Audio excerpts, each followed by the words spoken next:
Hello, students. How are you all? I hope you all are doing well. This is Vikram Sharma, music teacher, Sarvit Kari Vidya Mandir, Fazilka. Today's topic is Gamak. Yes, बिल्कुल सही सुना आपने, गमक. क्या होता है गमक? इसके बारे में हम आज जानेंगे.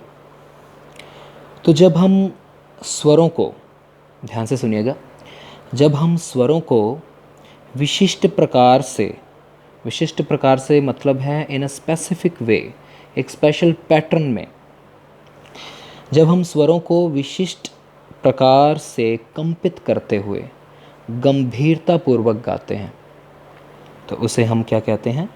यस, बिल्कुल सही, गमक. यस.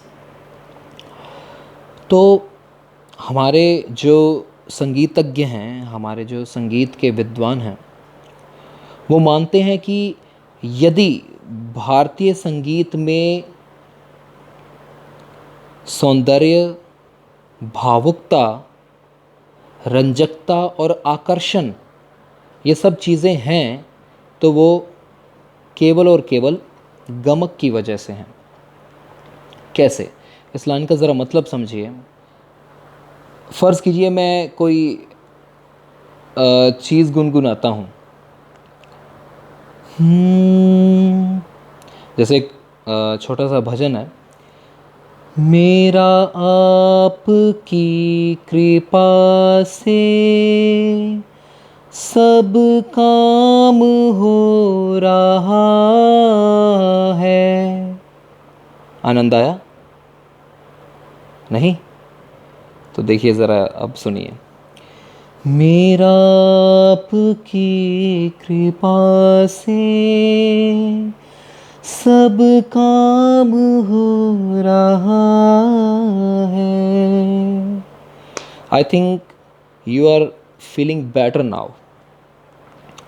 तो ये जो मैंने चीज़ें जोड़ दी, एक ख़ास तरह की कंपन इस भजन में जगह जगह पर जोड़ दी, तो ये भजन जो है वो आपको अब अट्रैक्टिव लगने लगा.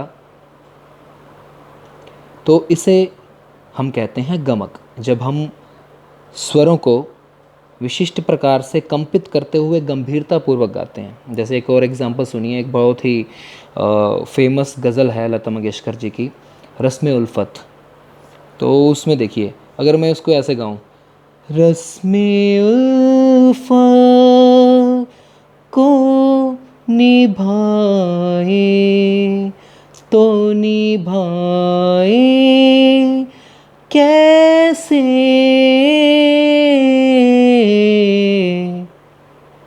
आई थिंक आपको लग रहा होगा कि ये बेटर नहीं है, कुछ तो कमी है. कमी है गमक की. अब ज़रा देखिए, रस्म उल्फत. अब ज़रा आपने देखा इसको, उल्फत पे, रस्म उल्फत को निभाए तो निभाए कैसे, रस्म उल्फत. तो देखिए इसमें अब मैंने गमक जोड़ दी तो ये जीवंत हो गया. तो मैंने अलग अलग जगह पर गमक जो है वो स्वरों का जो कंपन है एक ख़ास तरह का, वो मैंने जोड़ा है. तो इसे हम कहते हैं गमक. पंडित शारंगदेव जी अपने ग्रंथ संगीत रत्नाकर में लिखते हैं, स्वरस्य कंपो गमकः श्रोत्रिचित्त सुखावह.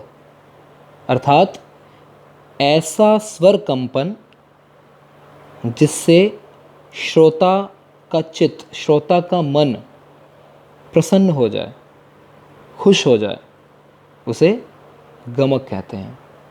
तो मेरे ख्याल से आपको गमक अच्छे से समझ आया होगा. ध्यान से पढ़िए, बार बार वीडियो को देखिए, तो आपको बड़े अच्छे तरीके से ये सब समझ में आएगा. आपका दिन शुभ रहे. धन्यवाद.